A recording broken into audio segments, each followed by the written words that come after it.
KBS 열린 토론.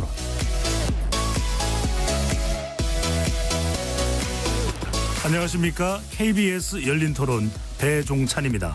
대학 입시 제도를 고치면 교육 문제도 개혁이 될 것 같아요. 근데 나는 우리나라 이 청년 문제도 그렇고 솔직하게 교육 제도가 잘못됐으니까 다른 애는 다 시키면 나만 안 시키면 나만 뒤떨어진 거잖아요. 그러니 시켜야 되고 그러니 애 낳으면 그 부담이 무지하게 하니까 결혼 안 하는 거예요. 애 안 낳는 거예요. 다양한 활동을 못하는 것 같아요. 교환학생 가보고 막 이런 거 해봤을 때 저희는 무조건 대학을 가야 한다 이런 생각이 고착화돼 있는데 그들은 내가 뭘 해야 잘 할 수 있는지 이런 거를 좀 더 저희보다 빨리 깨닫는 편인 것 같아요. 불평등이죠. 가진 자가 더 많은 교육 기회가 있고 그걸 어떻게 평준화를 시킬까. 돈이 없는 사람도 그냥 공교육만 잘 받더라도 최소한 그래도 6대4 정도는 만들어줘야 되지 않을까. 많은 학원들 사교육도 문제고 자기가 생각할 시간을 주지 않잖아요. 주입식으로 아이들한테 생각할 시간과 자유를 주면 좋겠죠. 교권을 지켜줘야 되는 거는 필요하다고 생각해요. 부모들이 부족하다고 느끼더라도 교권은 지켜줘야 된다고 생각하는 편이에요. 교권의 추락이지 않을까.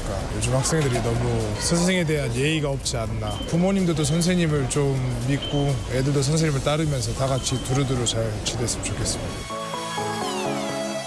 거리에서 만난 시민 여러분들의 목소리 어떻게 들으셨는지요? KBS 열린 토론에서는 지난 4.10 총선으로 결정된 300명의 국회의원 당선인 중 화제의 분야, 화제의 인물을 차례로 만나보고 있는데요. 오늘은 5월 15일 서성의 날이죠. 뜻깊게 22대 국회 교육 분야 교사 출신의 당선인 두 분을 모셨습니다.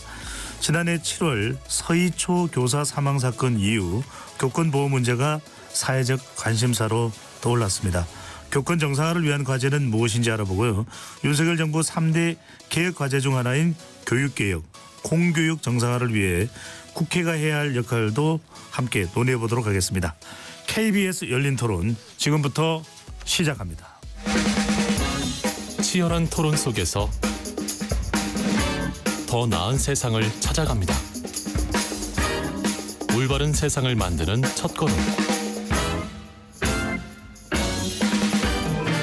평일 저녁 7시 20분 KBS 열린 토론. 토론 함께해 주실 22대 국회의원 교육 분야 당선인 두 분 소개합니다.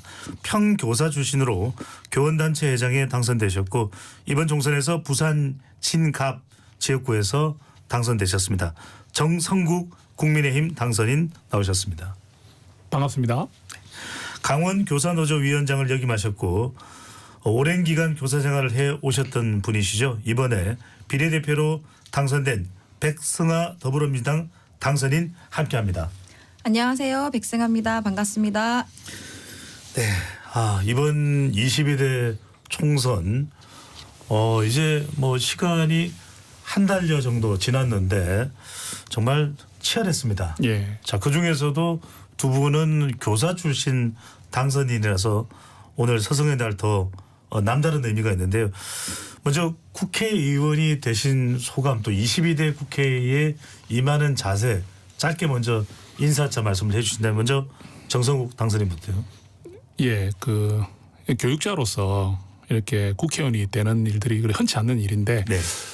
아무래도 이번에는 시대적으로나 여러 가지 상황이 이제 현장 출신 교원들이 국회에 가서 현장과 국회가 소통할 수 있는 길도 마련하고 현장의 여러 의견들이 정부 정책에 반영될 수 있어야 한다는 이런 국민들의 어떤 공감 그리고 교원들의 요청 이런 것들이 바로 저희들이 이렇게 국회의원이 될 수 있었던 기본이라고 생각을 합니다. 네.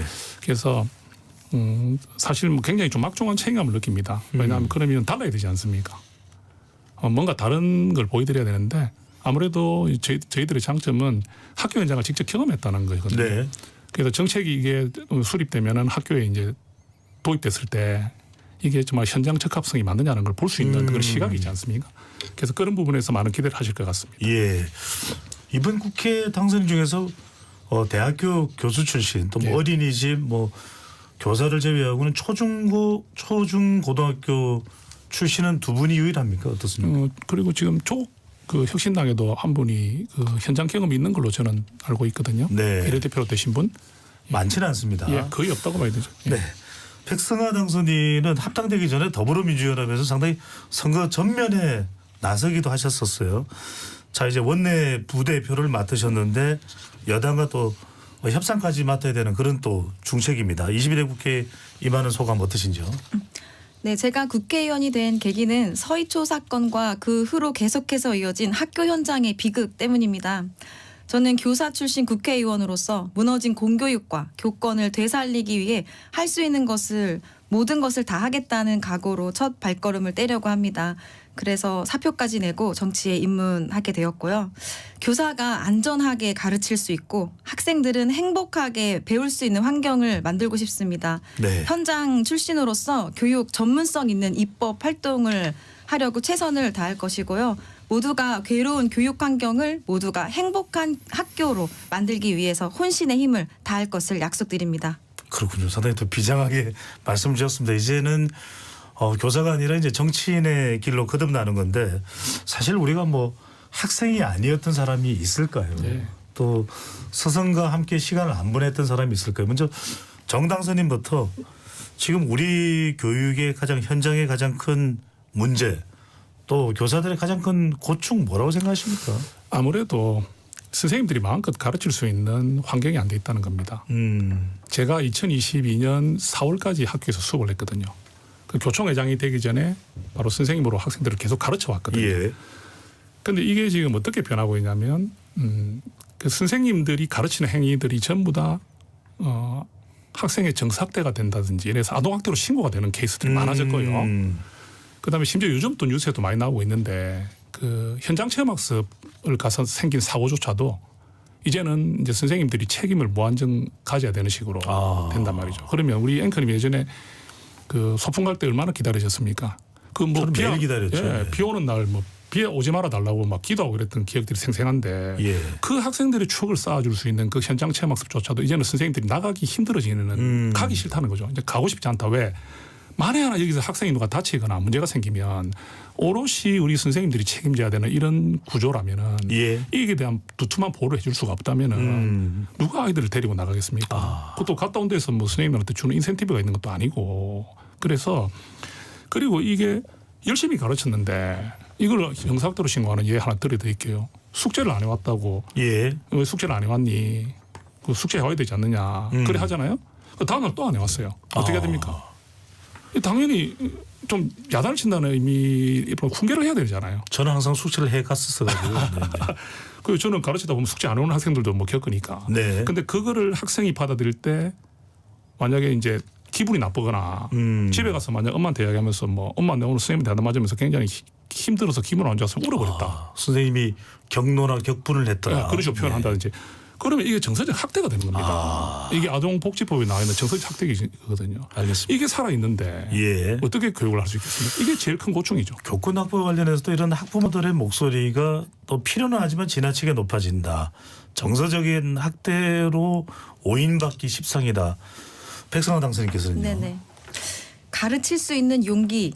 이 서희초 사건 이전인 2023년 5월 교사노동조합이 개최한 토론회 제목입니다. 네. 선생님들이 가르치기 위해서는 이제 용기가 필요할 정도로 지금 교권이 추락해서 고통받는 교사들이 늘어나고 있습니다.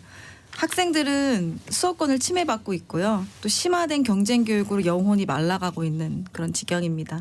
학부모들은 노후 자금도 포기한 채 사교육에 신음하고 있어요. 그러니까 무엇보다도 공교육이 정상화돼야 하는데 예. 저는 공교육이 정상화되려면 무엇보다 교권 회복이 먼저다, 시급하다 이렇게 생각을 하고 있고요. 생활지도가 지금 정성국 의원님께서 말씀해 주셨듯이 예. 생활지도가 지금 정서적 아동학대로 신고받고 있습니다. 그래서 교사들이 나의 이 가르침과 훈육이 정상적인 지도가 아동학대로 신고당할까 봐 위축되어서 제대로 가르칠 수가 없는 상황입니다. 그래서 제가 생각하는 가장 시급한 점은 교사들이 잘 가르칠 수 있는 환경을 만드는 것이다. 이렇게 생각합니다. 예. 참 이게 교육이 어렵습니다. 학생들은 학생대로 또 아쉬운 또 목소리가 나오고요. 또 학부모들은 학부모대로 하도 우리 아이만 좀 덜 좀 학교로부터 지원을 받는 것 같다. 이런 또 생각이 참 어려운 게 대한민국 교육인데 그래도 한국 교육 그러면 그래도 인재를 많이 배출해내고 또 외국으로부터 외국의 심지어 정상들도 칭찬을 많이 하는데 두 분이 해야 될 일이 참 많은 것으로 생각이 듭니다. 자, 국회에는 이제 교육위원회가 있는데 먼저 정성국 당선인부터 교육위원회로 그러면 배치가 되는 겁니까? 어떻게 네. 되는 겁니까? 지금 뭐 거의 기정사실화되고 예, 있어요. 우리 부산 의원들끼리도 모였을 때 그냥 뭐 어떤 데 생각하냐 할 때 제가 교육이라 하니까 당연히 그렇게 생각하고 있고요. 예. 또 지금 이제 신청을 원내 행정부에서 받고 있거든요. 그렇군요. 많은 분들이 그런 기대감이 클 텐데 네. 또 더군다나 이제 교원단체 출신이시기 때문에 어떤 걸 정말 나는 교사 출신으로서 교육정책 이것만큼은 정말 내 4년 임기 동안 그 이후에 뭐 또 계속 할지 말지 여부도 결정은 되겠습니다. 어디 쪽에 주안점을 두시겠습니까? 일단 아까 방금 저하고 백성아 우리 당선인하고 공통점이 있었지 않습니까? 예. 교권 회복이지 않습니까? 아, 그러니까 이게 지금 교권오법이 통과됐다는 거 우리 많이 들으셨잖아요. 그런데 이번에 한국교총에서 설문조사를 했는데 예. 교권오법 통과 이후에 변화를 느끼느냐 이래 질문을 했더니 10,000명이 넘는 회원들이 중에서 예. 67.5%가 크게 체감을 하지 못한다고 했습니다. 교사들을 대상으로 한. 예. 그러면 네. 선생님들 3분 중에 2분이 교권오법 통과돼도 아직까지 교권이 회복됐다는 걸 못 느낀다는 거예요. 시간이 좀 더 걸려야 될 수도 있을까요? 시간의 문제도 물론 이유는 됩니다. 예. 다만 그게 지금 법이 완전히 완성된 게 아니거든요. 어떤 게 있냐면요. 그 모법이라고 하는 아동복지법이 그대로 살아 있습니다. 그러니까 다른 거 5개를 다 개정했지만 아동복지법을 못 건드렸기 때문에 아동복지법에 나와 있는 정서적 학대 이 부분을 우리가 구체하지 못했거든요. 어떤 게 들어가야 되냐면요. 정당한 교육활동과 생활지도는 아동학대로 보지 않는다 하는 그 조항을 아동복지법에 넣지를 못했어요.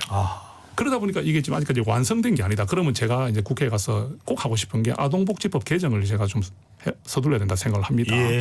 그게 해야 될 일이고 이게 제일 중요한 일이죠. 그럼 왜냐하면요. 아무리 지금 선생님들이 뭐 수업 방식이 요즘 뭐 디지털 수업이니 이제 뭐 에듀테크 수업 뭐 AI 뭐 이런 거 하지 않습니까? 예. 이렇게 기술이 발달되면 뭡니까? 선생님이 마음껏 가르치는 것들이 다 좀 열성적으로 가르치는 것도 아이들에게 정사학대가 돼가지고 신고도 하고 이러면은 누가 가르치고 싶겠습니까? 아무리 그 교과서가 좋고 매체가 좋은 뭡니까? 예. 선생님이 가르치는 것을 그거를 열성과 성의를 가지고 알겠습니다. 예, 그래서 그게 지금 제일 중요하다고 생각합니다. 백성아 당선인께서도 뭐 국회 교육위원회에 배치가 되든 어떻든 간에 교육 관련과 무관할 수는 없을 텐데 가장 중점적으로 하시고 싶은 국회에서의 활동 네. 뭐가 될까요? 그러니까 저는 교육 현장 목소리를 대변하기 위해서 국회의원이 되었기 때문에 전반기 후반기 모두 교육 상임위에서 일하고 싶고 희망 신청서를 이미 제출을 했습니다. 예. 당연하게도 제가 공약한 입법 과제를 해결하는 데 전심전력하고자 합니다. 제가 후보 시절에 공약으로 발표한 서희초 특별법 이게 제 1호 공약이고 제가 국회에서 토론회를 했어요. 서희초 특별법을 위한 토론회를 했고 이거는 이제 총 5개 법안을 준비 중인데요. 네. 서희초 특별법은 한마디로 말씀드리면 교권 회복을 통한 공교육 정상화를 위한 법안이다 이렇게 말씀드릴 수 있습니다. 뭐 교사 본질 업무 법제화하고 학생 분리 제도를 법제화하고 학폭 법을 개정하고 아동학대 요건을 지금 너무 이 정서적 아동학대가 모호한 개념이거든요. 예. 이 요건을 조금 더 명확화하고 구체화하고 하는 등의 입법 과정을 밟을 예정이고요. 교사 정치기본권 회복 또 국가책임 온종일 돌봄법 추진하겠다고 약속을 드립니다. 예. 또 아울러 속초에서 이제 현장학습 때 아이가 사망하는 불행한 사건이 있었습니다. 아하. 근데 이때 교사도 지금 같이 재판을 받고 있거든요. 그래서 이런 현장 실습 시에 아동을 좀 안전 매뉴얼을 더 강화해서 아동을 보호하고 또 교사들도 안전한 업무 매뉴얼을 다 거쳤다면 이렇게 쪽 교사까지 재판을 받는 건 좀 과도하다 이런 생각을 해서 교사도 보호하기 위한 학교 안전법 개정도 추진할 것입니다. 예. 그래서 현직 교사 현장성과 전문성을 가지고 또 여러 교육 단체들의 의견을 반영해서 일하고자 합니다. 그러니까 궁극적인 목적은 교사가 교육에 집중해서 공교육 정상화시키고 학생들이 제대로 배우고 성장할 수 있도록 하는 입법 활동을 하고 싶습니다. 예.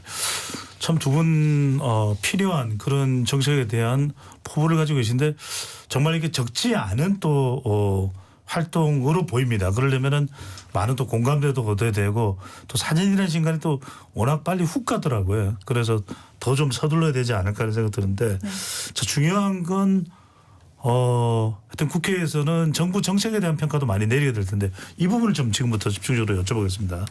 윤석열 대통령 3대 개혁과제 중에 하나가 교육개혁인데 먼저 백성화 당선인께서는 10점 만점에 지난 2년 동안의 윤석열 정부 교육 네. 개혁 10점 만점에 몇 점 정도 주실까요?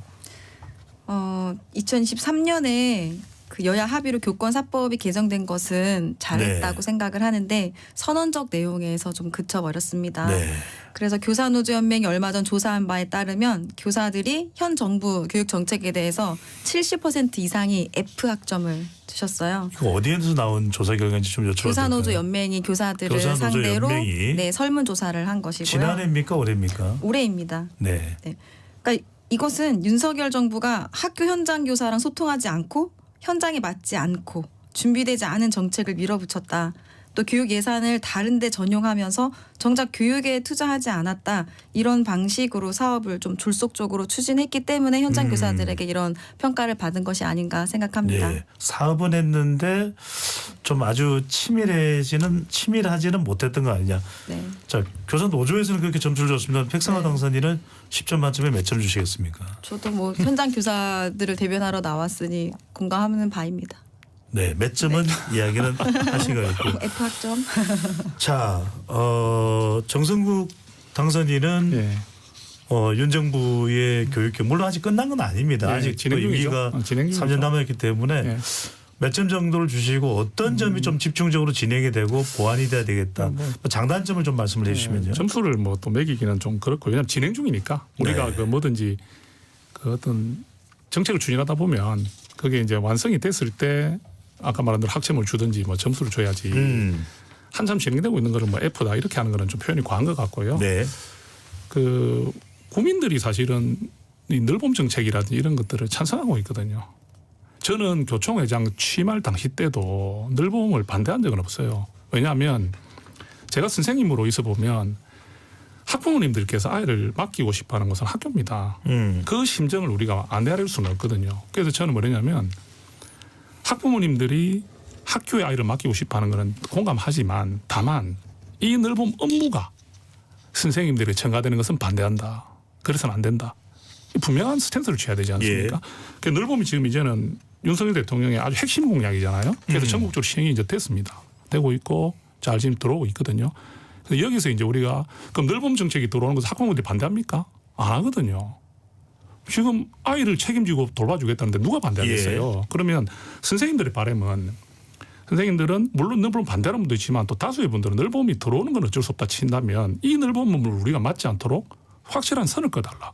이 부분에 대한 것을 명확하게 우리가 이제 검토하고 또 지적도 하고 살펴봐야 되는 거거든요. 교육부도 그 역할을 잘해야 되고. 예. 그래서 저는 그렇게 말씀드리고 싶고요. 졸속이 되지 않도록 예, 그리고 인력이나 예산이나 또는 프로그램이 치밀하게 좀 구성이 돼야 된다. 예, 네. 예, 맞습니다. 그리고 그 지금 이제 윤석열 정부에서 또 하나 말하는 게 유호통합이라 해서 유치원과 어린이집의 통합이거든요. 일어나 이것도 결국은 예. 공교육 강화, 책임 교육 강화거든요. 그러니까 국가가 책임지겠다는 거죠. 유치원과 어린이집을 통합하는 거. 결합을 하는 거죠. 그러니까 네. 이제 구분하지 않고 통합해가지고 어린이집에서 교육받는 학생과 유치원에서 교육받는 학생의 좀 차이를 갖다 메워줘서 국가가 유아 때부터 영아 때부터 그 아이를 책임지겠다는 의지 아니겠습니까? 예. 그 부분도 맞는 거거든요. 그러면 그 부분도 이제 그 부분에 있어서도 어린이집 선생님이나 유치원 선생님의 자격 요건이 다르기 때문에 그런 데 대한 어떤 또 고민은 필요하지만 관리 부처도 다르죠. 예, 네. 지금 합쳐졌습니다. 교육부로. 합쳐졌습니다. 예, 그래 됐고요. 네. 그럼 디지털 교육 강화 같은 경우도 전 세계적으로 지금 디지털 강화 수업을 우리 대한민국이 처음 하는 경우거든요. 이게 선생님들이 지금까지는 이제 사실 수업을 거의 전적으로 책임을 졌지 않습니까? 그러다 보니까 어떤 문제가 생기냐면 이 개별 학습을 하기가 어려워요. 학생이 20명 되다 보니까. 개별 학습. 네. 그러면 이 디지털 수업이나 이런 부분들이 들어오다 보면 맞춤형 수업을 할 수가 있다는 거죠. 예. 우리가 한 명을 보듬는 수업이 돼야 되지 않습니까? 그래서 이 부분도 좀 어찌 보면 뭐 우리가 좀 걱정하는 부분도 있지만 일단 기대가 더 큰 것 같아요. 그래서 윤석열 정부가 추진하는 교육개혁이 지금 방향이 틀린 게 아닙니다. 방향은 우리 책임교육, 그다음에 저출생 문제로 발생하는 이런 부분도 교육에 많이 기인하고 있잖아요. 교육이 잘 돼야 예. 저출생의 문제도 해결되는 부분이 분명히 있거든요. 그래서 윤석열 정부가 추진한 방향은 맞는데 다만 이게 현장에서 받아들일 수 있는 그런 부분이 돼야 된다. 현장에서 무리가 안 가는 게 된다. 이렇게 제가 말씀드리고 예. 싶습니다. 백성환 당신은 어떤 의견이신지요? 늘봄학교에 대해서 좀 이야기를 하고 싶은데요. 네. 그러니까 제가 주장하는 것은 국가 책임 온종일 돌봄법 아까 말씀드렸듯이 이 국가와 지자체가 함께 책임지는 돌봄을 해야 된다 이렇게 말씀을 드리고 싶습니다. 지금 늘봄학교가 갑자기 졸속으로 추진되어서 전면 실시되고 있거든요. 그래서 현장 교사들이 이러한 문제점이 있다 하고 정부에 이야기를 했지만 전혀 받아들여지지 않고 시정되지 않고 있는 면들이 있어요. 왜 그럴까요? 그러니까 예를 들자면 예산과 공간과 인력 없이 전면적으로 원하는 사람은 누구나 다 신청을 받아줘라 이렇게 실시가 되고 있습니다. 그래서 저희 아이가 초등학교 1학년을 입학했어요. 그래서 제가 근무하던 학교에 가봤는데 교감 선생님 얼굴이 새카매지셨어요. 그래서 무슨 일이 있으세요? 뭐 했더니 늘봄 좀 어떻게 해줘봐요. 그래서 무슨 일인가 봤더니 지금 입학생이 98%가 되는 아이들이 다 늘봄을 신청했대요. 근데 그 학교는 과밀학급이거든요. 빈 교실이 하나도 없습니다. 그런데 원하는 사람 다 받아주라고 해서 그 컨설팅 온 장학사한테 이야기를 했대요. 우리 학교 지금 이거 신청 다 받으면 인력비만 이 인건비만 1년에 1억 든다. 돈 예. 있냐? 그러니까 대답을 안 하신다는 거예요. 그러니까 지금 예산을 없이 학교에서 알아서 해라. 약간 이런 형국이거든요. 그러니까 이런 돌봄을 국가 책임적으로 해야 된다는 것은 당연한 이제 이야기고요. 이 저출생 시대에 예. 국가가 나서서 아이들을 좀 질 높은 돌봄을 해줘야 되는데 지금은 돌봄의 질도 낮고 지금 정규 교육 과정을 침범하는 지경에 이르렀어요. 그러니까 늘봄학교 예산을 먼저 우선시하다 보니까 어떤 기초학습에 대해서 예산을 배부해서 아이들 보충지도 하던 것들 예산을 빼는 학교도 있고요. 또 기간제 상담 교사를 계약을 해야 되는데 이 예산을 늘봄에 먼저 넣다 보니까 예. 계약을 못하는 상황도 있고요. 어떤 학교는 교실이 부족하니까 1학년 교실을 오후에 빌려서 매트 하나 깔고 돌봄을 하고 있고요. 어떤 학교는 1학년 교실도 제대로 못 빌려서 오늘은 2학년 1반, 내일은 2학년 2반 이렇게 알겠습니다. 이동하는 지경에도 있습니다. 아니 정 당선인 이 부분에 대해서는 저는 지금 같은 또 들어보면 두 분 다 교사 출신이신데 네. 어떻게 보시는지요? 지금 비슷한 내용을 말씀하시는 것 같은데요. 지금 백성환 의원님 지금 돌봄 반대하는 거 아니잖아요. 그럼요. 국가 책임제로 해야 된다. 예. 학교에서 교사들이 알아서 해라가 아니라 국가와 지자체가 그러니까. 체계적인 계획을 가지고 장기적인 비전을 가지고 질 높은 돌봄을 해야 된다는 것이죠. 그런 말이죠. 올해 시행이 되는데 이 부분이 좀 보완이 그래서 제가 아까 말씀드린 네. 대로 이 부분들이 교사에게 책임이 전가된다거나 또는 업무가 과중된다거나 이런 쪽으로 해서 안 된다는 걸 분명히 말씀드렸죠. 좀 비슷한 내용인 것 같아요. 다만 네. 지금 맞는 그 공감하는 부분은 이게 지금 이제 그 늘봄을 하려면 일단 공간이 필요하지 않습니까? 예. 근데 학교마다 공간이 그렇게 쉽게 잘 나오지가 않습니다. 그런데 어느 학교는 늘봄을 실시하고 어느 학교는 늘봄을 안 실시할 수도 없잖아요. 그러니까 이렇게 하다 보니까 지금 우리 백성환 당선인이 말씀하신 그런 문제들이 좀 생기는 건 사실이에요. 그러면 우리가 이제 해야 될 일은 뭡니까? 어떤 정책이든지 처음부터 완벽하게 시행될 수는 없습니다. 예, 어떤 정책이든지 학교에 계약을 해서 아침에 3월 1일 날 첫 수업을 시작하더라도 그 첫 수업부터 완벽하게 시작할 수 있는 게 아니거든요. 그 아이의 상태를 살펴야 되고 아이의 특성도 살펴야 되고 그 아이의 능력도 살펴야 되는 예. 시간이 필요하잖아요. 그것처럼 이 늘봄도 마찬가지입니다. 이게 적용되는데 좀 시간이 필요하다. 또 지금 문제들이 있는 부분이 있는 게 맞는데 이 부분들을 잘 보완할 수 있도록 교육부와 우리 국회가 함께 노력해야 된다. 이렇게 말씀드리고 싶습니다. 네. 그런 또 시간이 보완해야 되는 시간이 너무 오래 걸려서는 안 되고요. 그렇겠죠. 네, 예. 그렇겠죠. 자 이제 세부적으로 좀 들어가 보겠습니다. 이건 네. 백성환 당선인으로부터 좀 구체적으로 네. 좀 설명을 듣고 싶습니다. 정치를 하게 된 이제 배경으로 지난해 서희초 교사 사망 사건 이 부분을 또 백 당선인은 이야기하신 바가 있는 것으로 알고 있는데 네. 제일 궁금한 건 이겁니다. 교권이라는 것 과연 어느 기준이라야 교권이 살아있다. 적어도 교권이 유지되고 있다. 이렇게 볼 수가 있을까요? 일단 교권 회복의 의미는 교사가 정상적으로 교육 활동을 할 수 있는 환경이 보장되어야 한다는 것입니다. 예. 그러니까 뭐 예전처럼 스승의 그림자도 밟지 않는다. 뭐 이런 권위주의적인 개념을 말씀드리는 것이 아니고요. 현재는 아까 말씀드린 대로 교사들의 생활 지도가 마음에 들지 않으면 정서적 아동학대로 신고하는 사례가 굉장히 빈번합니다. 제 동기들 2명 사퇴가 아니죠. 제가 이 사직. 선거에 익숙해지다 보니까 네. 사직을 했어요. 학교도 그만두시는 경우들도 있군요. 네네. 그러니까 아동학대로 신고당하고 나면 이제 수사기관에 바로 가야 합니다. 그럼 7, 8시간을 본인이 아동학대하지 않았다는 것을 스스로 증명하도록 되어 있어요. 그러면 그 평소에 뭐 사진을 찍어놓는 것도 아니고 증거를 찾는 게 사실 어렵잖아요. 그러면 이렇게 말씀하시고 아동학대 했다는데 사실입니까? 그러면 안 했습니다. 아닙니다. 그럴 의도가 없었습니다. 이거를 7-8시간 하시고 오니까 아이들 앞에 설 자신이 없다. 이러해서 지금 2명이 사직을 한 상태고요. 주변 분이요. 네. 수업 시간에 이제 방해 행동을 하는 학생들이 있을 거 아니에요. 예. 그때도 제재하는 방법이 없습니다. 이럴 경우에는 다수의 학생들이 수업권을 침해받고 있는 것이거든요. 그러니까 이럴 때 제대로 학생 분리를 할 수 있고 이런 인력과 공간과 또 시스템이 마련이 돼야 하는데 그런 것들이 지금 부족한 상황입니다. 또 아침부터 밤까지 민원 전화가 이어지기도 하고 폭언을 듣기도 합니다. 그러니까 교사는 학생은 물론 학부모, 기타 누구로부터 방해받지 않고 수업을 할 수 있어야 하고 또 수업과 교육 활동으로 인해 부당한 권리를 침해받아서는 안 된다. 교사의 전문성과 자율성을 존중받아야 한다. 이렇게 말씀드리고 싶습니다. 네. 정당선님께서는 네. 지금 지난해 서희초 교사의 이제 사망 사건이 촉발이 됐는데 네.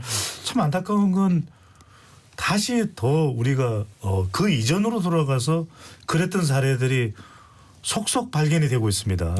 과연 뭐 했을까? 왜 교권 정상화가 되지 않았을까? 근본적인 원인은 어디에 있었고 정상화되기 위해서는 뭐가 제일 중요하다고 보시는지요? 사실은 이 변화가 너무 좀 급박하게 왔어요. 그러니까 이제 제가 제 경험을 한 말씀 드려보면은 제가 이제 담임선생님 맡고 이럴 때 2017년 정도의 그 아동복지법이 예. 학교로 이제 좀 적용되는 시점이었거든요. 그러니까 그 전까지는 아동복지법이 가정에서 이제 이렇게 아이를 이렇게 학대하는 것들을 방지하기 위한 목적이 제일 큰데 이게 학교로 이제 이게 들어오면서 아하. 신고가 이제 들어오기 시작한 기억이 나요. 그 전에는 그러면 어땠냐면요. 그 전에는 아동학대 신고가 아니었거든요. 그래서 저는 그걸 보면서 이 부분이 지금 어찌 보면 모든 것을 다 쓰나미처럼 예. 그냥 뭐 삼켜버렸다 생각합니다. 아동복지법입니다. 예. 이 아동학대가 모든 어떤 문제들 아까 말씀하신 대로 교권이 어느 정도 돼야 정상화됐다 볼 수 있냐 하는데 이 부분이 정상화로 돌아가서 선생님이 무분별한 아동학대 신고만 받지 않을 수 있다면 그 정도로만 돌아갈 수만 있다면 그래도 선생님들이 소신 있게 가르칠 수 있는 환경이 어느 정도는 된다 봅니다. 예. 그러니까 모든 여러 요인들을 하나의 쓰나미처럼 확 쓸어버린 게 아동학대 신고와 아동복지법의 그런 우리가 교직에서 말하는 처성사자법이라 할 정도로. 자, 그러면 아동복지법을 지금 유독 예.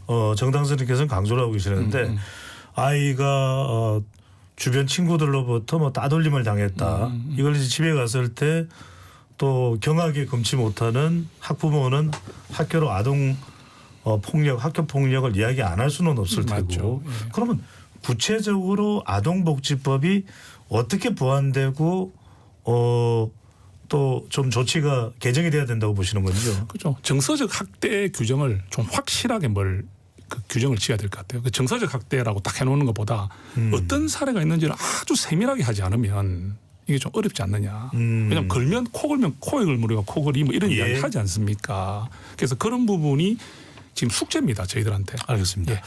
자, 그런데 참 이게 학교가 미묘한 게 정서적이라는 거는 우리 애는 유독 한마디 학교 선생님이 말 한마디도 걸어주지 않았고 다른 애는 유독 뭐 여러 차례 이야기를 하더라. 이런 것도 참 구설에 오르는 게 학교 현장이기도 한데 이 아동복지법 지금 네. 정당선님께서 결혼을 해주셨으니까 네. 백탁선이 보시기에는 어떤 부분이 조치되고 참 해석상의 어려운 문제도 있거든요. 어떻게 해야 될까요? 그러니까 2023년 교사의 교육활동에 대한 아동학대 신고로 교육활동이 사실상 마비되는 상황에 이르렀어요. 그러자 정부와 국회가 선생님들이 거리로 누적 80만 교사들이 나와서 집회를 했거든요. 기억납니다. 네, 거기에 대한 응답으로 이제 초중등 교육법과 유아교육법, 아동학대 처벌법에 정당한 교육활동과 학생생활 지도는 아동학대를 보지 아니한다. 이런 입법을 했습니다. 예. 그런데 아동복지법 제17조 제5호의 정서적 아동학대 규정이 너무 모호합니다. 그러니까 교사들의 수업활동 중 훈계나 지시가 정서적 아동학대 혐의로 여전히 신고가 되고 있어요. 그래서 제가 이 부분을 명확화하는 입법을 준비하고 있다고 하지 않았습니까? 예. 국회에서 토론회를 했는데요. 서희초 특별법이라고 제 이름을 붙였어요. 이 서희초 특별법 백성화법인가요? 토론회에서 네. 아니죠. 네. 거기에서 말씀드린 내용을 말씀드려 보겠습니다. 위법행위에 해당하는 정서적 아동학대의 범위를 좀 더 구체적이고 명확하게 규정하려고 합니다. 아동학대의 구성 요건을 다음과 같이 명확화하려고 합니다. 아동복지법 제17조 제5호 정서적 아동학대 앞에 지속적이거나 반복적이거나 일회적 또는 일시적이라도 그 정도가 심하여 라는 제한 규정을 신설하려고 하고요. 예. 아동복지법 제17조 제5호의 단서로 사회통념에 위배되지 않는 윤리교육 등을 위한 훈계 행위를 제외한다는 단서를 신설하려고 합니다. 이게 뭐 완성된 것은 아니고 초안이고요. 여기에 다양한 교육단체 또 현장 선생님들의 의견을 듣고 또 법제처의 의견을 듣고 해서 조금 더 온전한 입법을 하려고 합니다. 네. 제가 좀 보완드리면 예, 말씀해 주시죠. 지금 좋거든요. 저도 뭐 백상아 당선인하고 비슷해요 생각이. 이렇게 되면은 22대 국회에서 통과 가능성도 높아지는 건데 어떤 의견이신지요? 저도 뭐 지금 많은 부분을 좀 공감하는 부분이 있고, 근데 문제는 참 안타까운 것은 이 법이 완전히 갖춰지는 것은 너무나 힘들잖아요. 지금 백상아 당선인 말씀대로 이런 규정들을 연구를 잘 하셨고 저도 비슷한 생각을 갖고 있는데 이래 만들어 놓더라도 또 그 문구 하나가 얼마나 해석이 좀 까다롭고 적용하기가 쉽지 않은 것들이 법 아닙니까? 법제사법위원회 문턱에 걸릴 수도 있겠네요. 예. 네. 그래서 저는 이런 것보다 앵커님 그 학부모님들께서 우리 교원들을 좀 신뢰하시고 좀 저희들을 좀 지켜봐 주셨으면 좋겠어요. 그러니까 모든 걸 자꾸 법으로 학교 폭력도 법으로 지금 뭐 제어하고 경찰이 들어오고 그다음에 아동학대도 이런 식으로 구체화를 하지 않으면 안 되고 하는 이게 모든 것은 예전같이 학부모님들이 선생님에게 교육을 이렇게 신뢰하고 맡기고 예. 우리 아이를 잘 지도해 줄 것이라는 신뢰나 믿음을 가지고 있다면 우리는 이렇게까지 하지 않아도 된다 생각을 하거든요. 그래서 저는 말씀드리고 싶어요. 우리가 보통 자녀를 키우더라도 아이 두세 명, 내 자녀 두세 명도 키우기 힘들다는 세상 아닙니까? 예, 그러면 한 명도 20명이 힘든데. 넘는 네. 아이를 교실에 데리고 있으면 얼마나 힘들겠습니까? 아하. 그 역지사주를 한번 생각해 보면 선생님이 그 우리 아이 한 명에 올인할 수 없는 게 환경이 맞구나. 그리고 우리 아이가 하는 말을 그대로 100% 무조건 믿어서는 안 되겠구나. 왜? 이게 선생님 입장도 좀 들어봐야 되겠구나. 예. 이런 식으로 선생님을 생각하고 선생님을 배려하고 선생님을 좀 대화 상대로 생각하면서 신뢰하는 문화가 좀 다시 돌아오면 네. 우리가 이렇게 법적으로 아무리 해도 해결이 안 될 수도 있다는 거죠. 저게 중요한 문제입니다. 백 당선인께도 현장에서도 경험을 했었고 네. 주변에 2명의 동료 교사도 교사직을 버릴 수밖에 없었다. 네. 버린다는 표현보다는 또 떠나는 사직서를 것이죠. 떠날 네. 수밖에 없었다라는 또 안타까운 소식도 말씀 주셨는데 학부모께서 네. 그냥 아이만 아니면 지극히 객관적이고 중립적이고 인간적이고 내 아이의 문제가 개입됐을 때는 참 그게 우리가 기대할 수 있을까요? 어떻게 보십니까? 지금 네. 서희초 교사의 안타까운 사망사고 이후에도 계속 네. 나오는 게 학부모에 대한 대응. 뭐 이제는 교사가 직접이 아니라 네. 뭐 상담 교사가 대응을 한다. 뭐 갖가지 이야기들이 많이 나옵니다만 네네. 가능한 일일까요?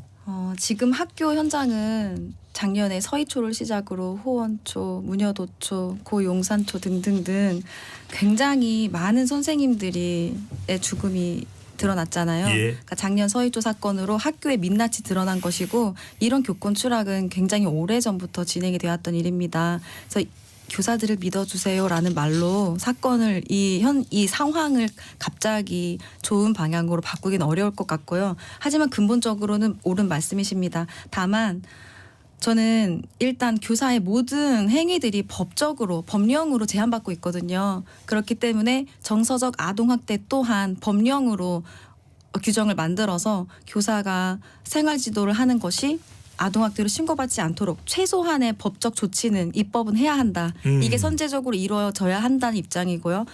그리고 교사들이 학부모에게 신뢰를 회복하기 위해서는 일단 공교육이 정상화돼야 되었잖아요. 지금은 학교에 대한 불신, 교사에 대한 불신이 이어지고 사교육비가 더 많이 들고 뭔가 학교를 믿지 못하는 문화가 지금 팽배해 있는데 네.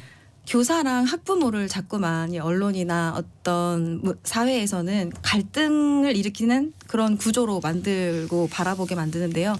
저는 교사와 학부모는 연대하는 동료라고 생각을 합니다. 그런 관계를 지향해야 한다고 생각해요. 그래서 시스템의 문제이지 교사와 학부모의 문제가 아니라고 생각하거든요. 그래서 교사와 학부모가 서로 협치하고 연대해서 아이들이 좀 더 잘 자랄 수 있도록 할 수 있는 분위기, 조직 풍토를 만들어가는 것이 중요하다고 생각하고요. 그러기 위해서는 정 단서님께서 말씀하셨듯이 학부모님들이 조금 교사들을 신뢰하셨으면 좋겠다. 우리 선생님들 전 세계에서 굉장히 우수한 선생님들이거든요. 그럼요. 그래서 좀 믿어주시고 선생님들도 지금도 잘하고 계시지만 부모님들과 소통하려는 노력을 통해서 조금 서로 신뢰를 회복하는 게 필요하다. 하지만 현장이 너무 이제 일부 선생님들은 좀 돌아가시고 계시잖아요. 그러니까 제가 정치에 입문하게 된 것이 선생님들이 적어도 죽지 않고 살아서 아이들을 가르치면 좋겠다. 그런 환경을 내가 만들겠다. 이런 의지로 왔거든요. 제가 새 아이 학부모이기도 합니다.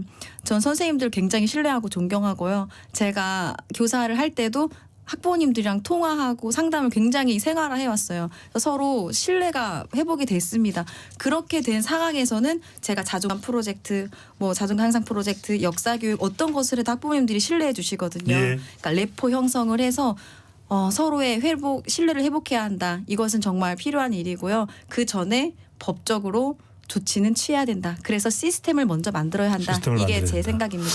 자, 이건 너무 중요한 주제라서 여쭤보지 않을 수가 없는데 정 당선인께서도 현장 경험이 있으시니까 학부모들이 좀 신뢰를 높이는 방법 또 학부모 중에서도 굉장히 좀 평균적이지 않은 경우들도 있습니다. 그러니까 보통 우리가 일반적으로 대부분의 학부모들이 보이는 태도는 비슷할지라도 한두 명, 두세 명만 상당히 이 부분에 대해서 집착적으로 또 교사에게 아주 거칠게 대응을 할 때 그게 큰 어떤 교사에게는 현장에서의 교직에 큰 부담이 되거든요. 이걸 좀 상쇄할 수 있는 방법은 뭘까요? 그러니까 학부모 전체가 아니라 불과 한두 명, 두세 명일 텐데 어떻게 해야 될까요? 일단은 그런 분들이 문제가 좀 요즘은 단톡방 같은 게 활성화돼 있지 않습니까? 예. 그러니까 이게 이제 좀 무리를 자꾸 만들어가는 게 있어요. 그러니까 선생님에 대한 불만을 자기가 가지고 있으면 본인 혼자서 거치는 게 아니라 요즘 워낙 또 SNS가 많이 발달돼 있지 않습니까? 그러니까 그런 학부모님들의 좀 뭐 몇 명의 단톡방이나 또 예리한 단톡방들에서 선생님에 대한 좀 부정적 이야기를 하기 시작하고 이런 분들이 그런 분위기를 좀 주도하는 경향이 있거든요. 그러니까 이게 그냥 그렇게 생각 안 했던 분들도 자꾸 그런 식으로 나오니까 이런 문제들도 있고요. 또 아까 말씀하신 대로 아이도 저는 학부모님들이 대부분 보면 상식이 있으시고 그다음에 선생님들한 신뢰를 갖고 계시고 한데 정말 이거 좀 우리가 컨트롤할 수 없는 정도의 자기 주장이 강하고 좀 무분별한 그런 말을 해야 되는 분들이 꼭 학급에 소수가 있다는 거죠. 때로는 이성을 상실해서 상당히 감정적으로 격한 대응을 하는 학부모들이 있는 경우가 있습니다. 그런 경우가 분명히 있습니다. 그래서 그런 분들을 선생님이 혼자서 사실 해결하는 것도 쉽진 않아요. 그러니까 담임 선생님이 그 부분을 이제 학부모 소통을 우리가 뭐 원론적으로 하잖아요. 소통을 자주 하자. 그다음에 뭐 만나서 자꾸 대화를 해서 풀자 이러지만 그것도 한계가 있거든요. 그래서 아까 우리 계속 말하고 있지만 이런 부분들도 이제는 상담도 마찬가지로 그냥 상담이 아니라 규칙을 정하지 않습니까? 그런 식으로 이제 제도할 수밖에 없는 상황이 되는 거예요. 그래서 그렇게 저는 말씀드리고 싶습니다. 백당선님께서는 힘든 학부모에 대한 대응 방법 이건 어떻게 보시는지? 지금 문제는 아까도 말씀드렸듯이 시스템이 없습니다. 그러니까 교사 개인이 모든 것을 감당해야 하는 구조 이것이 문제거든요. 그래서 민원 체계를 일원화한다든지 뭔가 공동 대응을 한다든지 한 시스템이 필요합니다. 지금은 교사 개인이 책임지다 보니까 어떤 정신적 스트레스, 폭언, 폭행 이런 것들에 노출되다 보니까 정신적 스트레스가 굉장히 심하거든요. 그러니까 이럴 때 뭐 고소고발의 위기에 처한다든지 그럴 때 교육부, 교육청, 학교가 모두 다 함께 공동 대응해서 교사를 보호해야 한다. 그런 시스템을 갖추면 좋겠다는 게 제 생각입니다. 네. 뭐 두 분이 당연히 그렇다라고 대답을 하시겠지만 이런 학교 현장에서 교권 보호에 대한 논의는 오랫동안 되어 왔던 거죠. 네, 뭐 사실 너가 아버지 뭐 하시노로 대표되는 이전 시절을 기억하시는 분들이 거의 대다수이실 거예요. 그러니까 학교 현장의 민낯은 작년부터 막 드러나기 시작한 것이고 그렇기 때문에 교권 보호에 대한 이런 논의는 사실 일어난 지 얼마 되지 않았습니다. 그래서 작년에 교권사법이 선언적 내용이었지만 개정된 것은 굉장히 커다란 의미가 있고요. 작년을 계기로 해서 이제 올해는 또 정 당선인님과 제가 국회에 들어가게 됐으니 예. 같이 협치해서 조금 더 실제적이고 현장에 적용할 수 있는 그런 입법 활동으로 이렇게 공교육을 정상해야 되지 않나 그런 생각을 합니다. 그렇군요. 학교 현장에 대한 또 논의 집중적으로 이어가게 될 두 분이 있어서 또 든든하다는 생각이 들기도 하고요. 또 좀 더 구체적인 내용은 2부에서 로고 듣고 이어가겠습니다.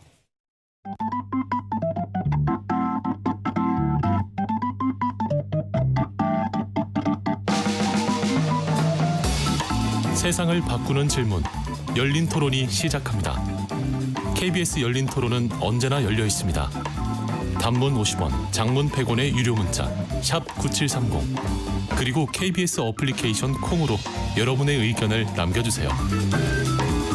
KBS 열린 토론 2부 이어가겠습니다. 20일에 국회 당선인 특집 오늘은 그 세 번째 시간 교육 분야 당선인을 만나보겠습니다. 스튜디오에 백승아 더불어민주당 당선인, 정성국 국민의힘 당선인 두 분과 함께하고 있습니다. 자, 두 분께 또 안 여쭤볼 수 없는 게 먼저 정성국 당선인께 최근에 근데 교권 회복과 관련해서 또 학생 인권 조례 이야기가 나오고 있습니다. 네. 학생 인권 조례가 있어서 주로 이제 우리가 이른바 이야기하는 진보적 교육감 체제에서 많이 나왔다고 해요. 그래서 학생 인권을 너무 강조하다 보니까 교권이 퇴보된 거 아니냐 뭐 이런 지적이 나오면서 조례안을 폐지해야 된다라는 주장도 나오고 실제로 의회에서 폐지를 의결한 지자체도 있습니다. 학생 인권 조례와 교권의 침해, 교권 침해 이런 관계는 어떻게 보시는지요? 영향이 확실하게 있었죠. 예. 그 어떤 이제 뭐 이 부분에서 조금 차이가 있는 것 같아요. 한국 교총이 바라보는 시각과 예. 그다음 교사노조명이나 이렇게 바라보는 시각이 좀 차이가 분명히 있습니다. 그 학생 인권 조례가 교권에 영향을 미쳤느냐 이 부분을 이제 어떻게 이야기하는 분이 계시냐면 학생 인권 조례가 시도가 다 있는 게 아닙니다. 한 7개 정도 시도에서 시행되고 있거든요. 예. 그럼 학생 인권 조례가 시행되고 있는 곳과 시행되지 않는 곳에 교권 침해 횟수, 신고 횟수 이런 부분들을 봤을 때 통계 수치가 별 차이가 없다는 사람들이 통계적 있습니다. 비교가 가능하겠네요. 네. 그 차이가 별로 없는데 학생 인권 조례가 교권에 영향을 미쳤다고 어떻게 이야기할 수 있냐는 말을 합니다. 그런데 저는 거기에 대해서는 공감하지 않습니다. 왜냐하면 통계 수치에 잡힌 부분은 빙산의 일각이거든요. 그 통계 수치 우리가 사실 신고가 실제로 되는 일들이 별로 없습니다. 대부분 선생님들이 참고 넘어가고 그냥 이렇게 또 학교 관리자 입장에서도 또 중재를 하려고 하고 이러기 때문에 실제로 신고돼서 통계에 잡히는 숫자가 그게 눈에 보이는 그게 다가 아니거든요. 예. 그래서 우리가 근데 학생인권조례가 들어오면서 미치는 영향이 뭐냐면 그 시도는 시행하고 있지 않더라도 저쪽 시도에 있는 데서는 이런 그 하던데 예를 들어서 학생인권조례에 나와 있는 휴식권은 학생이 자고 있는 학생을 선생님이 마음껏 깨울 수 없는 것을 말하고 있는 거거든요. 그러면 그 시도는 시행하고 있는 시도와 시행하고 않는 시도가 있더라도 그게 다 이제 알기 때문에 영향을 미치는 거죠. 예. 영향을 미칠 수밖에 없는 거죠. 그래서 우리 교총에서 그때 우리 그 학생인권조례에 대해서 3만 명 가까운 회원에게 물어봤을 때 한국 교총 회원들은요 84%가 학생인권조례가 교권 추락에 영향을 미쳤다고 했습니다. 예. 예, 그러면 그 교총 회원이라고 하지만 3만 명이 넘는 교원들이 답을 했습니다. 예, 그래서 이 학생인권조례가 교권 침해의 원인이 됐다고 저희는 보고 있죠. 예. 잠깐 그 자료 근거로 지금 설명을 해주고 예, 계시는 예, 거죠. 예. 여러분들이 그냥 이건 참고를 좀 해주시면 좋을 것 같습니다. 백성화 당선인께서는 네. 어떤 생각이신지요? 약간 입장 차이가 있습니다. 예. 그러니까 교권, 즉 교사의 교육할 권리에 무력화는 학생 인권 조례보다는 법적 구속력이 훨씬 강한 법과 시행령 개정으로부터 초래됐습니다. 이 부분을 선생님들이 잘 모르시는 부분이 있어요. 제가 설명을 좀 드리려고 합니다. 네. 2000년에 아동복지법이 전면 개정되어서 정서적 아동학대 규정이 만들어져서 교사의 교육활동을 아동학대로 신고할 수 있는 법적 근거가 마련됐습니다. 2004년에는 학교폭력 예방법이 제정되어서 학생 간의 다툼을 학교폭력 사안으로 다루게 하는 법적 근거가 또 마련이 됐습니다. 가장 심각한 문제는 이거예요. 특히 2011년에 초중등 교육법 시행령 개정으로 일체의 학생 체벌이 금지가 됐습니다. 체벌은 당연히 금지가 돼야 되죠. 근데 문제는 뭐냐면 교사에게 가능한 훈육 방법과 권한이 그럼 다른 것으로 대체되는 후속 조치가 있었어야 되는데 교육할 수 있는 권리 이런 것들을 권한을 부여되는 법안이 일체 후속 조치가 일어나지 않았습니다. 그래서 교권이 결정적으로 추락을 하게 된 것입니다. 또한 2012년도 학교폭력 사건의 생기부 기록이 강제되기 시작합니다. 그래서 소송이 남발하게 됐어요. 그러니까 학교가 거의 블루오션이 됐습니다. 그래서 2012년도 학교폭력 사건 생기부 기록 강제된 후로는 우리 아이의 생기부에 가해자로 뭐 이렇게 처벌 이런 어떤 기록이 남는 것을 극도로 우려한 학부모님들이 예. 변호사가 선생님들 뭐 당연히 법에 대해 잘 알잖아요. 그러니까 이 사법화 학교를 사법화시키는 계기가 된 게 바로 이 학폭법 개정입니다. 소송 대전이 된 거네요. 네네. 그리고 2013년도 아동학대 처벌법이 개정되면서 이제 의심만으로도 아동학대 신고가 가능하도록 된 거예요. 그러니까 교사의 교육 활동이 아동학대로 의심받는 법적 근거가 마련이 된 것이죠. 지금 계속 제가 법에 대해 말씀을 드리고 예. 있죠.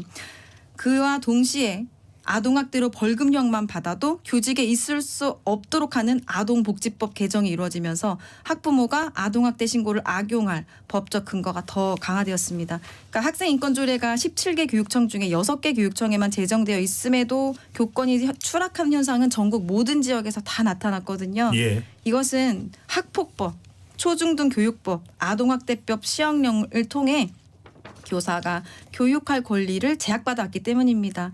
그래서 교권의 회복은 계속 제가 말씀드리고 있는 대로 예. 법률의 개정을 통해서 이루어질 수 있습니다. 그래서 이 잘못된 법들을 교권 보호를 할 수 있는 법 개정을 통해서 바로잡고 싶습니다. 백탄스님께 여쭤보고 싶습니다. 네네.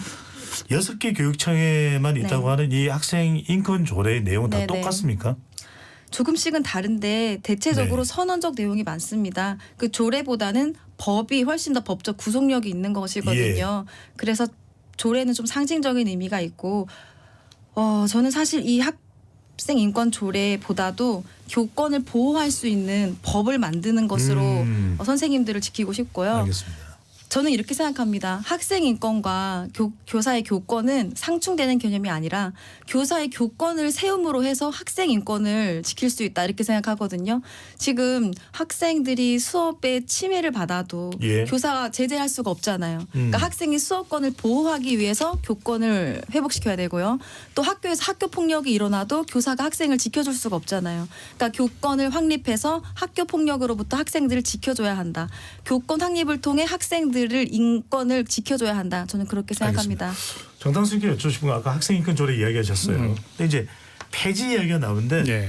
학생 인권에 대한 부분도 상당히 강조될 수도 있습니다. 그러면 아까 말씀하신 교권에 좀 영향을 줄 수 있는 거 좀 개정을 해서 바꿔서 그래서 제가 궁금해서 백당선님께서 똑같은 내용인지를 좀 내용을 바꿔서 학생 인권 조례도 개정되어서 좀 존재하면서 또 교권을 또 확립할 부분들은 확립하고 이렇게 조화나 병행이 가능합니까? 예.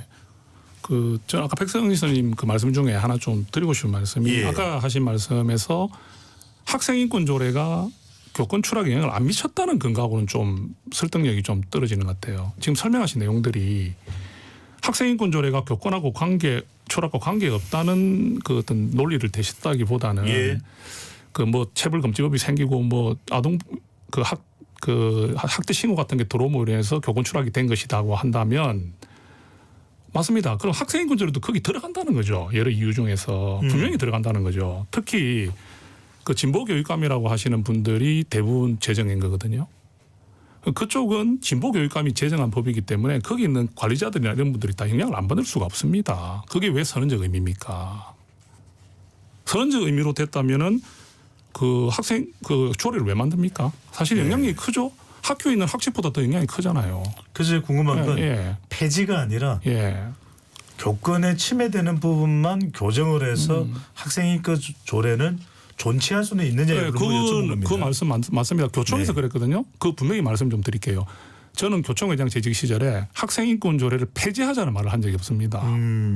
개정하자 했어요.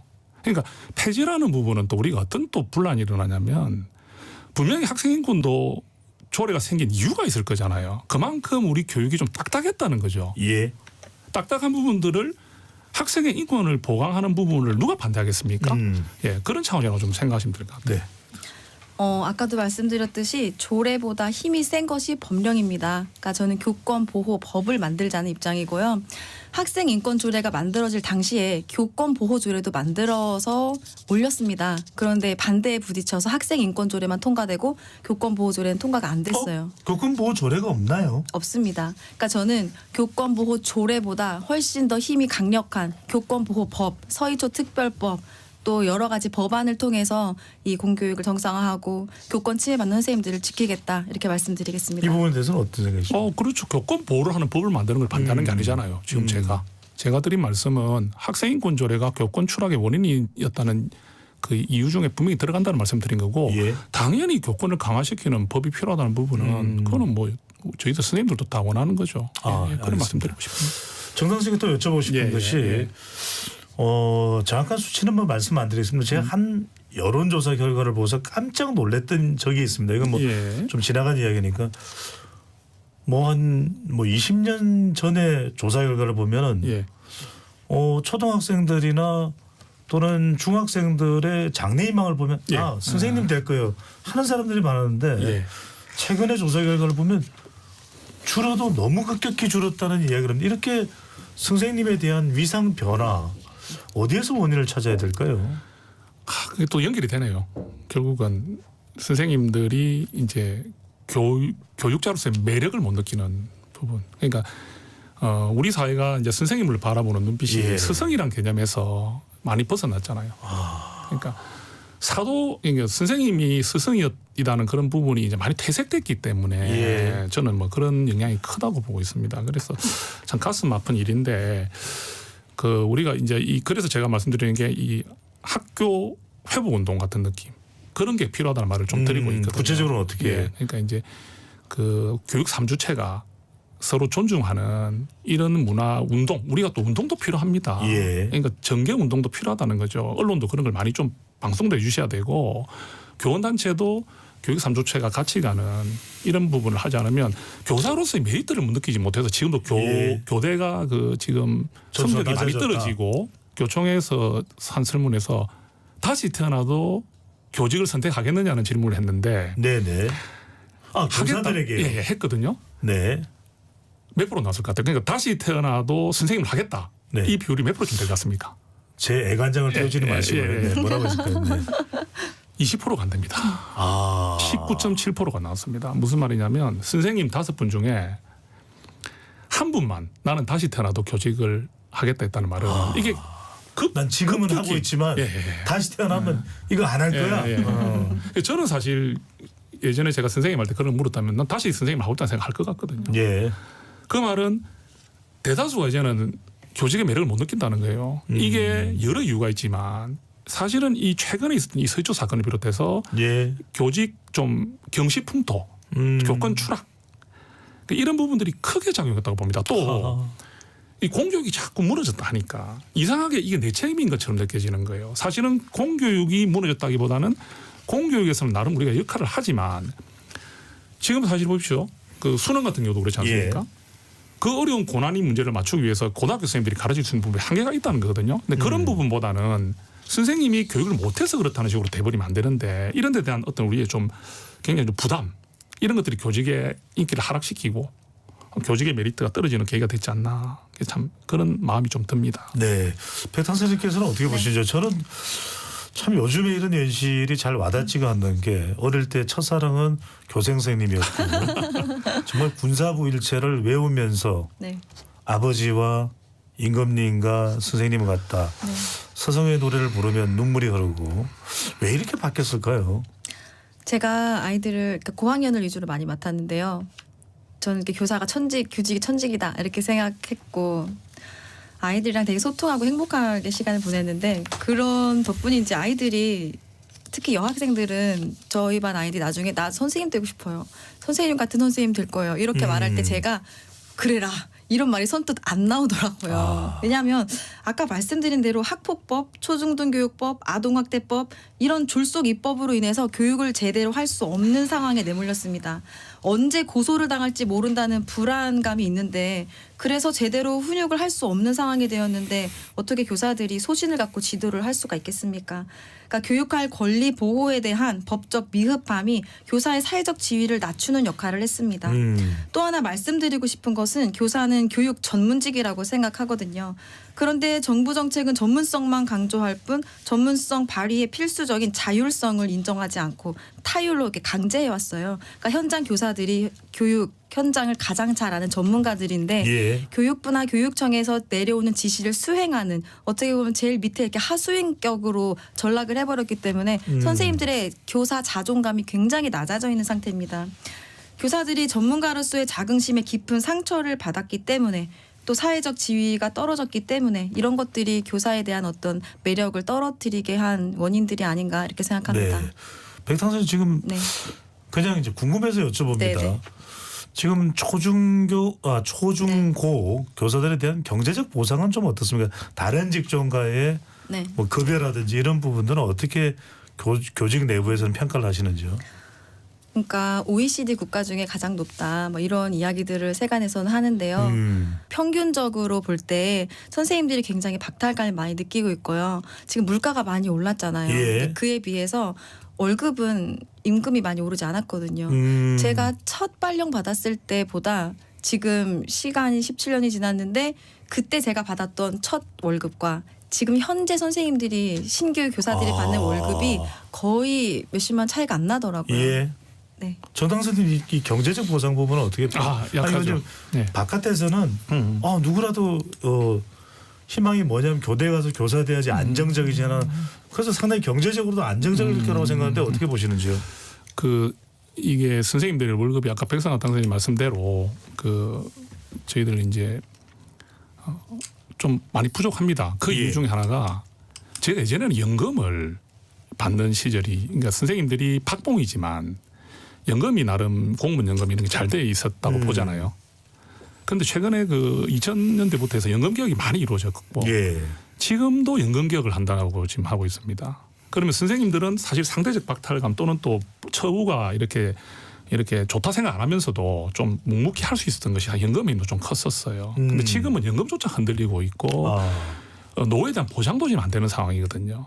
그러니까 가장 중요한 노후 보장에 힘을 써줬던 연금 부분이 흔들리고 네. 이게 개혁이라는 이름 하에서 자꾸 이렇게 이 손질이 가다 보니까 이 부분이 이제는 지금 좀 받고 있는 이 박봉이나 좀 어려움들을 타개해 줄 수 있는 이제 예. 나중에 보상 장치가 없어진 것도 크고요. 알겠습니다. 그다음에 특히 한 가지만 좀 예들면 네.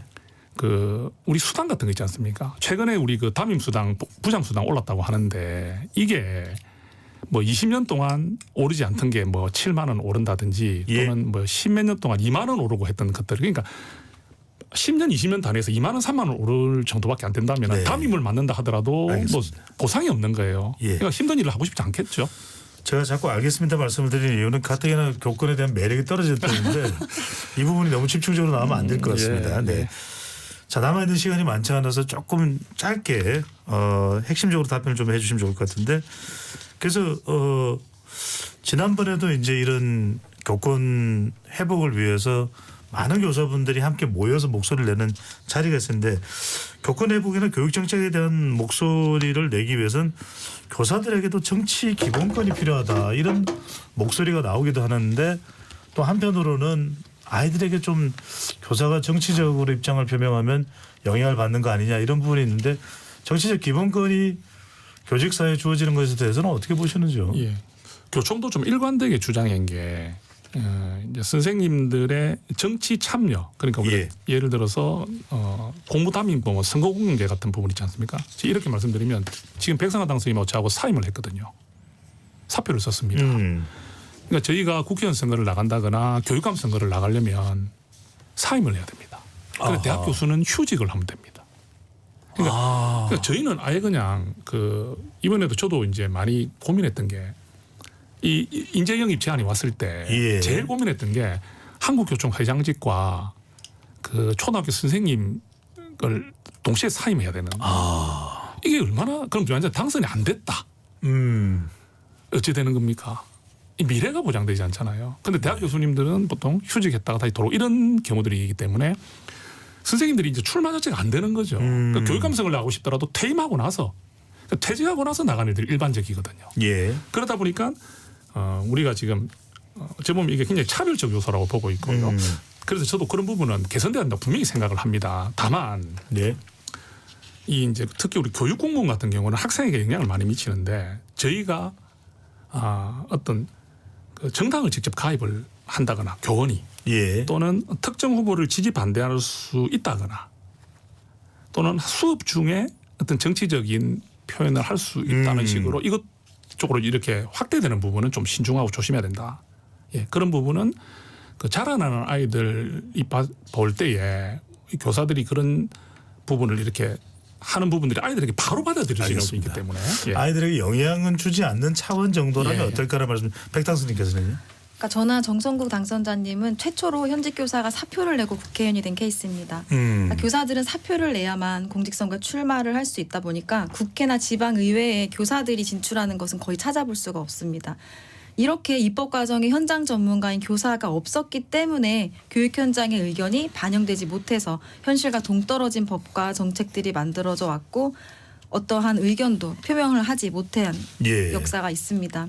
그러니까 60여 년간 교원의 정치적 의사 표현을 막는 이 악법은 철폐돼야 한다. 전 그렇게 생각하고요. OECD 국가 중에 우리나라처럼 교사 공무원이 교육 관련 정치 기사에 의견 표명도 못하고 SNS상 좋아요 눌렀다고 불법인 나라는 없습니다.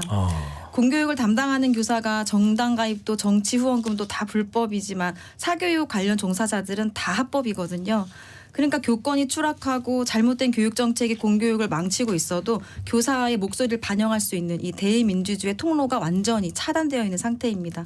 그 결과 저는 교권이 추락했다고 보고 있고요.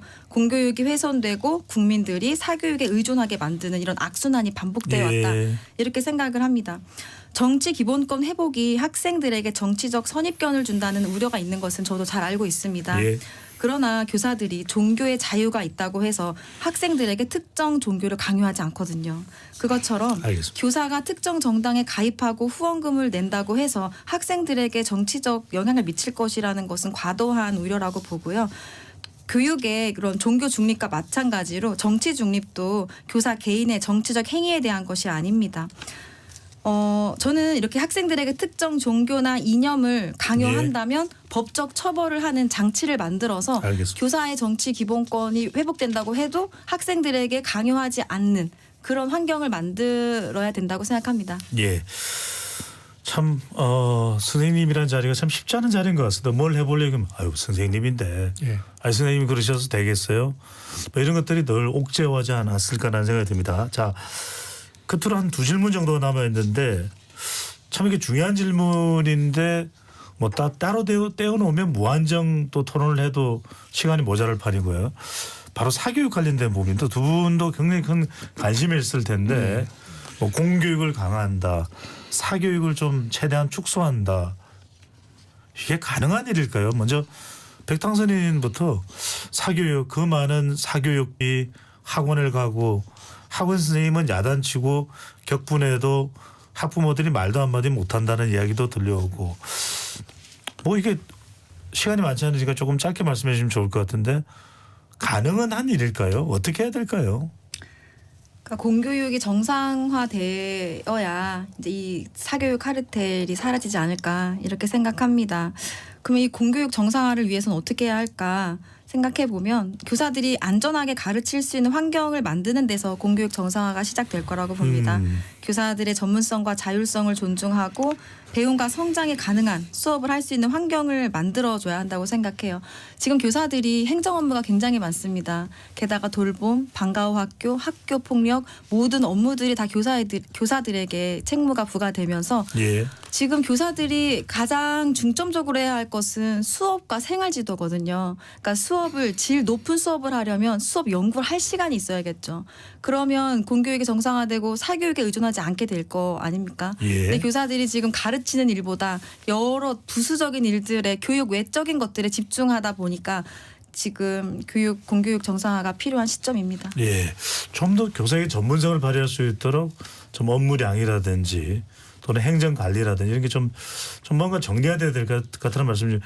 사교육을 줄일 수 있는 뭐 획기적인 방법이 있을까요? 그건 장기 플랜이라 봅니다. 지금 우리나라 교육은 모든 것이 대입, 입시 경쟁, 입시 열기, 수능 여기 다 맞춰져 있습니다. 그러니까 이 부분이 지금 견고하게 버티고 있는데 공교육을 강화하고 사교육을 완화시킨다는 그 부분이 사실상 쉽지가 않거든요.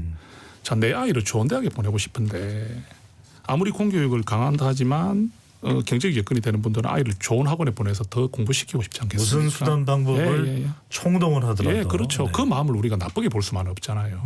그러니까 우리가 지금 수능도 지금 30년이 됐고요. 대입제도가 지금 저렇게 견고한 데다가 우리가 대학에 보내려는 열기가 이렇게 강한 이 틀 안에서 사교육을 줄이고 공교육을 강화하는 부분들은 아주 좀 이게 뭡니까 참 어렵죠. 예. 그래서 저는 사실 국회에 갔을 때 좀 한번 정말 해보고 싶은 것 중에 하나가 대한민국 교육의 좀 대전환을 이룰 수 있는 그런 좀 장기 플랜도 한번 우리가 국회에서도 한번 해볼 수 있지 않겠느냐. 이게 예. 교육부 같은 경우는 장관님이나 실국장들이 그렇게 막 2년 3년 이렇게 되면 주로 바뀌지 않습니까? 알겠습니다. 그래서 이런 장기 플랜을 잡을 수가 없어요. 그래서 이 부분도 우리 국회가 한번 해결해보는 그런 역할 이 부분도 저는 예. 한번 해보고 싶습니다. 몇 대 국회는 바뀌더라도 좀 장기 플랜으로 국회에서도 좀 나왔으면 좋겠다는 말씀이신데 이제 KBS 열린 토론 교육계 출신 당선자 두 분과 나누는 이 토론을 좀 마무리를 해야 될 시간입니다. 두 분께 40초씩 딱 40초씩 드리겠습니다. 자, 모든 교사들에게 백승아가 네. 모든 교사들에게 정성국이 국회에서 어떤 약속을 국회에서 어떤 활동을 할 거라고 약속을 해 주실 수 있을지 먼저 백승아 당선인부터요. 네, 먼저 5월 15일 스승의 날을 맞이하여 전국의 선생님들께 감사와 존경의 마음을 담아 인사를 드립니다. 학생들을 가르치고 바르게 이끌어 주시기 위해 사랑과 헌신으로 교육 현장에서 애쓰시는 50만 선생님들께 고개 숙여 감사 인사를 드립니다. 제가 쭉 계속 말씀드려 왔듯이 서희초 특별법, 교사 정치 기본권 회복, 국가 책임 온종일 돌봄법, 체험활동 안전법 등 교권과 공교육 회복을 위해서 예. 정말 혼신의 힘을 다할 것이고요. 더 이상 교권 추락으로 교사가 죽음에 이르지 않도록 최선을 다하겠습니다. 그래서 아이들이 자신의 색깔과 속도로 성장하고 꿈을 키울 수 있는 교실을 만들도록 하겠습니다. 학교에서 배움의 꽃이 활짝 피어나도록 만들겠습니다. 예, 정성국 당선인요. 예. 선생님 많이 힘드시죠? 예. 그 힘든 것을 저희 두 당선인은 학교에서 느꼈고 교직생활 하면서 함께 공감해온 동료들이었습니다. 저희 동료들이 국회에 진출해서 이제 학교 현장의 이런 목소리 또 선생님들의 애환을 이렇게 표현하고 또 반영하고 변화시킬 수 있는 이번에 계기가 마련됐다고 생각을 합니다. 그래서 교총 회장이다, 뭐 교사노조에서 뭐 어떤 역할을 맡았다 이런 것으로 중요하게 생각하지 않는 것 같습니다. 예. 우리 선생님들은 우리 두 당선인이 우리 선생님들만을 위한 또 선생님들이 정말 원하는 것을 해결해 줄 수 있는 그런 경험을 가지고 있고 소신을 갖고 있다고 생각하기 때문에 저에게 기대가 크다고 생각합니다. 예. 그 기대에 어긋나지 않도록 저희들이 협치하고 또 함께 할 수 있는 부분들은 잘할 수 있도록 노력하겠습니다. 감사합니다. 두 분 말씀 고맙습니다. 네. KBS 열린 토론 이것으로 모두 마무리하겠습니다. 지금까지 KBS 열린 토론 배종찬이었습니다.